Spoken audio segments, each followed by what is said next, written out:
अस्सलाम वालेकुम। कैसे हैं अब्दुर्रहमान, आप ठीक हैं? अच्छा, आपको ये एप्लीकेशन नहीं याद हो रही?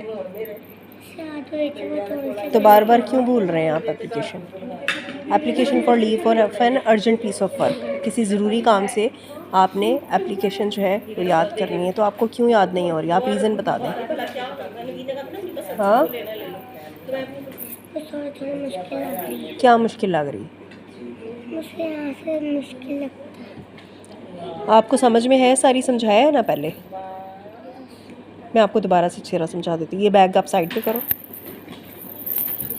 ये देखें, अर्जेंट पीस ऑफ वर्क कहते हैं किसको? ज़रूरी काम को। फॉर एग्ज़ाम्पल आपको कोई बहुत ज़रूरी काम है, ठीक है ना, घर में आपने किसी ज़रूरी काम से, फॉर एग्ज़ाम्पल आपने कहीं डॉक्टर के पास जाना है, कोई बहुत ज़रूरी काम आ गया है, कोई किसी तरह का कोई पेपर वर्क है, आप कह रहे हैं कि आपने करना है, कोई बैंक का काम है, ठीक है। आपको समझ आ रही है आगे से? फॉर एग्ज़ाम्पल आपको कोई ज़रूरी काम है, हाँ जी, तो आपने स्कूल में छुट्टी नहीं करनी। स्कूल में क्या कहते हैं कि आपने एप्लीकेशन सेंड करनी है, ठीक है ना। एप्लीकेशन भेजनी होती है कि अगर आपको कोई ज़रूरी काम एप्लीकेशन भेजे ताकि आपका एब्सेंट मार्क ना हो, ठीक है ना, उन्हें पता हो कि आप क्यों जो है ना वो ऑफ ले रहे हैं। तो उसके लिए आप लिखेंगे, आप क्योंकि प्रिंसिपल को लिख रहे हैं ना, स्कूल का जो प्रिंसिपल है, to the principal. Sharif school में जाते हैं तो आप स्कूल का नाम लिखेंगे। पहले आपने प्रिंसिपल को लिखना है, स्कूल का नाम लिखना है, और लाहौर से आप हैं, ठीक है ना। मैडम, अब प्रिंसिपल को आप मैडम ही कहेंगे ना, मैडम। विद ड्यू रिस्पेक्ट, बहुत इज्जत के साथ। ऐसी बात करते हैं ना आप प्रिंसिपल से ये बात कर रहे हैं, लिख के बात कर रहे हैं। विद ड्यू रिस्पेक्ट, बहुत इज्जत के साथ। इट इज़ स्टेटेड दैट, मैं आपको ये बता रहा हूँ, I have an urgent piece of work at home, मुझे घर में एक बहुत ज़रूरी काम है। I have an urgent piece of work, मुझे बहुत ज़रूरी काम है एट होम, घर में।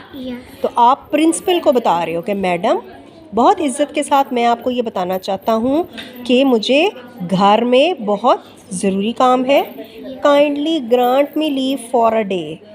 काइंडली का मतलब होता है मेहरबानी, मेहरबानी फरमाकर मुझे ग्रांट दे दें, इनायत करें, ग्रांट दे दें। आपने ग्रांट मी लीव, लीव कहते हैं छुट्टी को, बराए मेहरबानी मुझे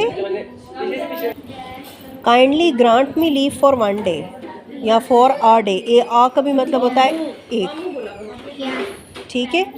मेहरबानी फरमाकर मुझे दे दें या इनायत करें एक छुट्टी, एक दिन के लिए। I shall be thankful to you, ठीक है ना, मैं आपको बहुत ज़्यादा शुक्रगुजार होऊंगा।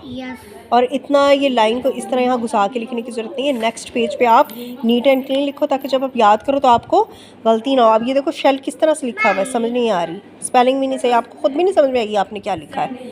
तो हमेशा नीट काम करने की कोशिश करो। इस तरह लास्ट में यहाँ तो कोई लिखता ही नहीं है, यहाँ नहीं आपने इस तरह से।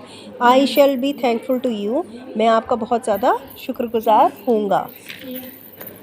आगे आपने लिखना है योर्स ऑब्वियसली। देखो ये भी तो पेज खाली गया है ना, एंड में लास्ट में इतना घुसा के लिखने की क्या ज़रूरत है। आप नीट काम करो ताकि जब आप याद करो तो गलती का इम्कान ना हो कोई भी। योर्स ओबीडियंटली, आपका फर्मा बरदार XYZ, नाम की जगह XYZ लिखते हैं, यानी कि अब्दुर्रहमान, और डेट लिख देनी है। कितना आसान है।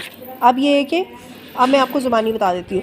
To the principal, Sharif model school Lahore, madam. With due respect, बहुत इज़्ज़त के साथ मैं आपको ये बताना चाहता हूँ कि मुझे घर में एक बहुत ज़रूरी काम है, इस वजह से मैं स्कूल हाजिर नहीं हो सकता। मुझे मेहरबानी फरमाकर मुझे एक दिन की छुट्टी दे दें या इनायत फरमाएं, मैं आपका बहुत शुक्रगुजार होऊंगा।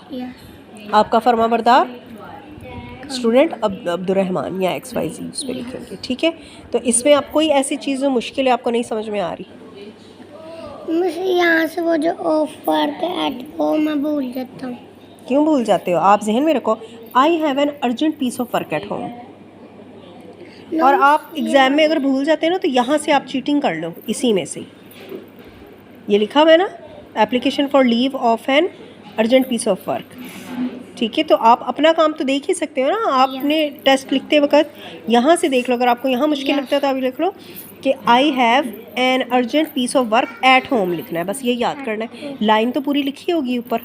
एग्ज़ाम में जब आएगा ना क्वेश्चन, तो एप्लीकेशन लिखने के लिए जो क्वेश्चन होगा उसी में ही देखो ये सारे लफ्ज़ लिखे हुए हैं। Leave for an urgent piece of work. ये वाला समझ नहीं आता, वो तो आता, ये नहीं आता। इसमें क्या नहीं समझ में आता? मुझे एट होम ये सारा ये भूल जाता हूँ। कैंडी आई हैव का मतलब है मुझे घर में एक ज़रूरी काम है। ज़रूरी काम को कहते हैं अर्जेंट, कहते हैं बहुत ज़रूरी। यस ठीक है। Yes urgent piece of work, urgent piece of work का मतलब होता है बहुत ज़रूरी काम। यस अब समझ में आई? Yes urgent piece of work पूरे का मतलब होता है बहुत ज़रूरी काम। यस एट होम, ये तो आपको पता ही है, घर में। At home. ठीक है ना? तो urgent piece of work at home, बहुत ज़रूरी काम है घर में। यस इस वजह से मुझे एक दिन की छुट्टी अनायत करो। यस अब इजी हो गया? यस अब याद हो जाएगा? यस